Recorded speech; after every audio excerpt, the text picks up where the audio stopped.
comunicado expresso do professor Luciano Coutinho, presidente da instituição, que não pôde estar presente. Ele está participando de diversas mesas no âmbito da Rio+20. Pediu que eu manifestasse pessoalmente a todos os participantes do evento o desejo de sucesso na realização desse seminário.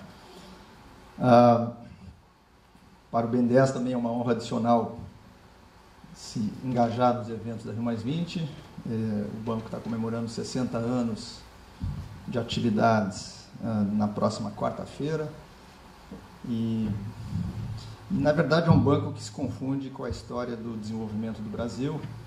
Esteve presente nas diversas etapas, desde o imediato pós-guerra, na industrialização do país, e que hoje se vê desafiado. Essa é uma primeira mensagem que eu gostaria de passar. Esse tema da economia verde, da transição para uma economia de baixo carbono, é um desafio não apenas para a sociedade como um todo, mas também para as instituições, que precisam se reinventar a sua maneira de operar, o desenho de novos produtos, o desenho de novas políticas.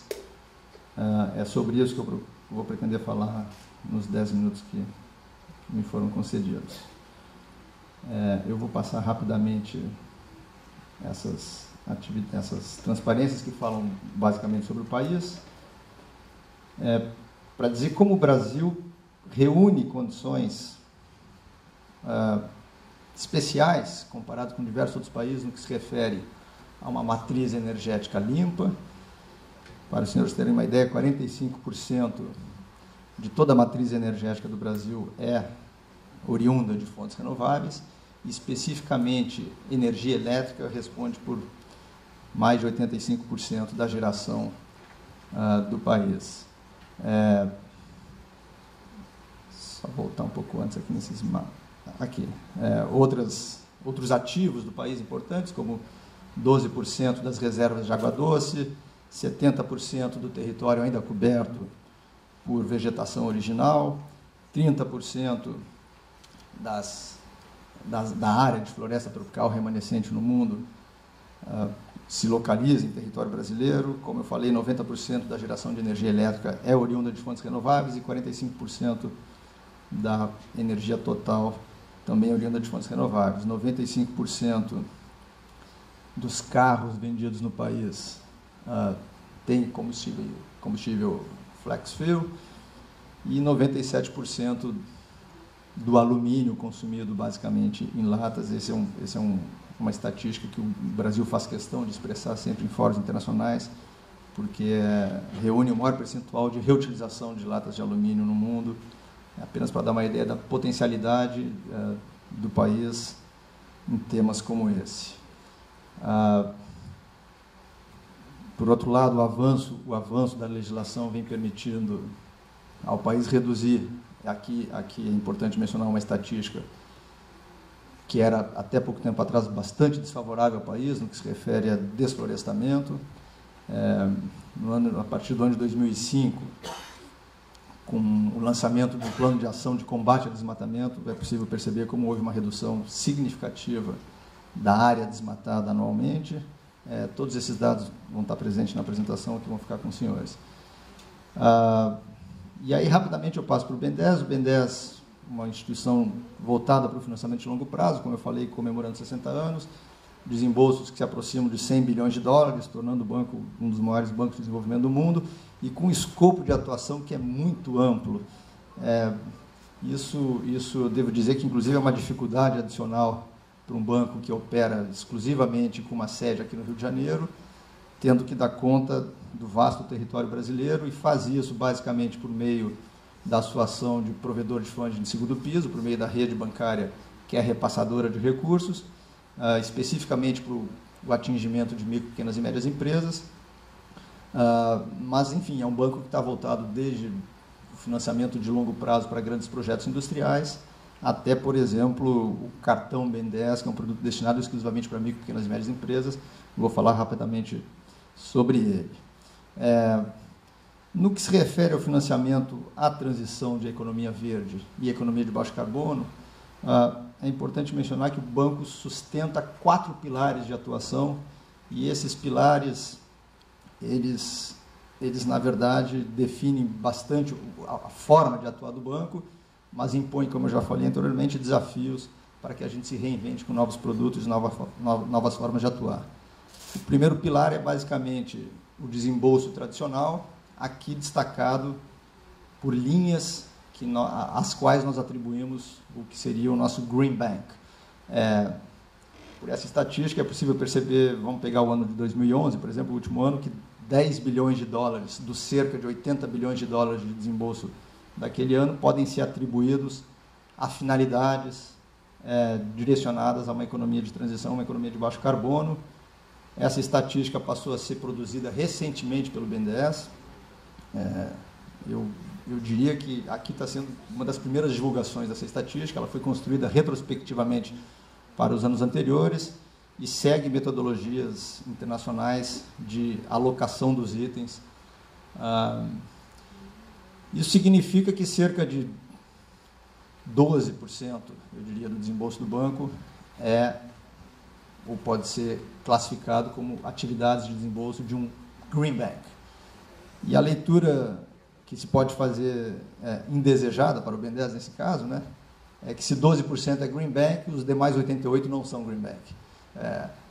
Essa leitura pode ser um pouco injusta, porque, na verdade, há maneiras de você atribuir, e, de fato, essa metodologia precisa ser aperfeiçoada para dar conta de melhores práticas, de benchmarks tecnológicos, no que se refere a novas plantas industriais. Aqui estamos falando exclusivamente de itens em relação aos quais não há dúvida, mas, de qualquer forma, a gente internamente entende isso como um desafio para o desenho de linhas, programas que deixem claro, que deixem claramente sinalizado a prioridade da instituição para esses temas, e esse era o primeiro pilar que eu queria destacar. Por exemplo, um programa lançado no ano passado que é destinado à agricultura de baixo carbono. Eu não vou entrar em detalhes no programa, mas é só para ilustrar como o banco está sendo desafiado a criar sistematicamente produtos e políticas que ajudem a melhorar aquela estatística apresentada no quadro anterior. Os fundos eu vou falar depois. O segundo pilar que eu queria destacar é o apoio às micro, pequenas e médias empresas.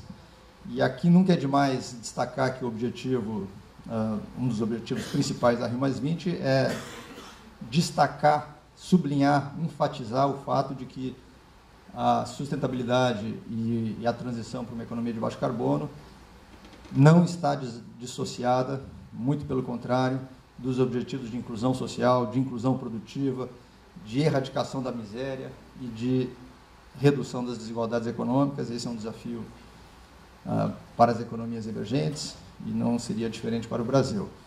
Então, o apoio a micro e pequenas empresas e a ação do BNDES está muito, nesse segmento, está muito concentrada num produto chamado Cartão BNDES. O Cartão BNDES é uma inovação financeira desenvolvida há cerca de 10 anos, já premiada em fóruns internacionais, com uma taxa de crescimento absolutamente extraordinária, que demonstra assim, a capacidade de resposta desses produtos pensados com simplicidade, mas voltados para públicos específicos.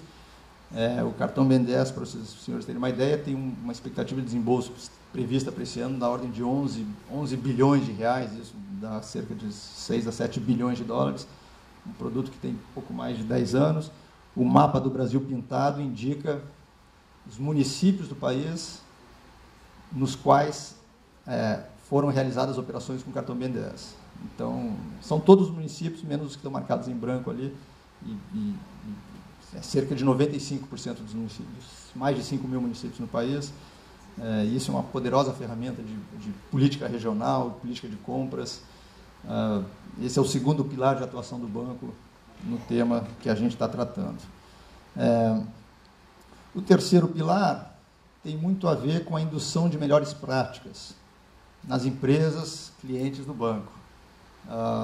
Como estamos falando de produtos, como o nosso painel é destinado a discutir mecanismos, modelos de apoio financeiro para o tema de uma economia de transição para o baixo carbono, eu gostaria de citar para os senhores a iniciativa do banco lançada no ano passado de a criação de um Stock Index, um índice de ações carbono eficiente, em conjunto com a Bolsa de Valores de São Paulo, a maior bolsa do Brasil, por meio de um mecanismo voluntário de adesão das empresas, foi construindo um índice que segue, faz o tracking de empresas que se comprometeram, por exemplo, a definir a sua pegada de carbono, seguem o protocolo, o GHG. Já temos 49 empresas, dentre as maiores empresas do Brasil, que aderiram a esse índice. Esse índice também tenho o prazer de anunciar que foi premiado cerca de um mês atrás por uma iniciativa da LEED em Lima, no mês passado. Esse é o terceiro pilar. Então, é a indução de melhores práticas, a criação de benchmarks empresariais que reflitam de forma descentralizada as suas políticas socioambientais, porque isso ajuda a servir de insumo ao desenho de políticas e programas do banco para a sua carteira de clientes.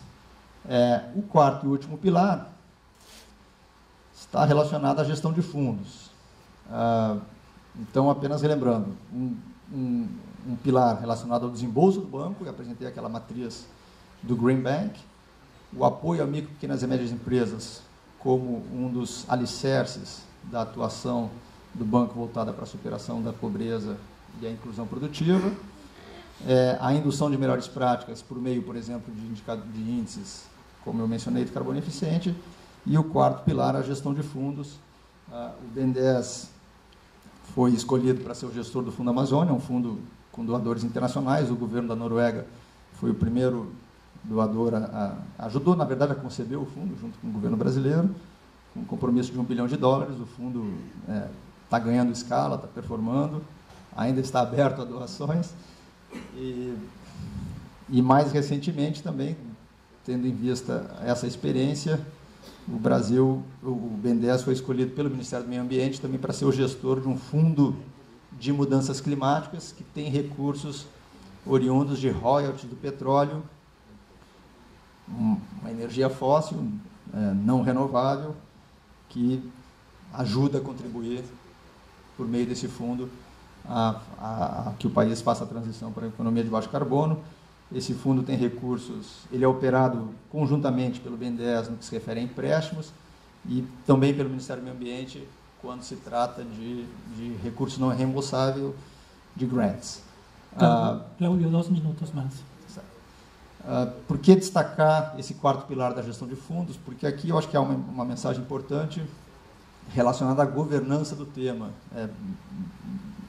Está muito claro para o BNDES e para o governo brasileiro que temas de interesse global não são temas privativos de uma instituição que é capaz de conduzi-los de forma isolada. Daí a ideia de que a gestão de fundos é um instrumento que pode ser amplamente replicado. Entendi que teremos uma sessão sobre isso também a seguir, uma apresentação sobre isso. O Fundo Amazônia, eu acho que é um bom exemplo disso. Tem um comitê, que é o COFA, o Comitê do Fundo Amazônia, do qual fazem parte as comunidades afetadas ou interessadas pelas ações do fundo, além de representantes de governo e do próprio banco e dos doadores, para que conjuntamente sejam definidas as prioridades de atuação do fundo e escolhidos os melhores mecanismos que minimizem ou, por outro lado, que potencializem o impacto daquelas populações afetadas por ação de fundo. Nunca é demais lembrar que as maiores vítimas da agressão ambiental são, de fato, aquelas populações que dependem diretamente da natureza para o seu sustento, para a sua atividade. Me refiro aqui a pescadores, povos da floresta, etc. O banco tem todo o interesse em fomentar a criação e a diversificação de fundos, e com isso eu encerro minha apresentação, e esse também é um dos objetivos claramente anunciados pelo IDFC, no que se refere à busca por uma governança compartilhada do Fundo de Mudanças Climáticas das Nações Unidas, ainda em definição. Muito obrigado pelo tempo.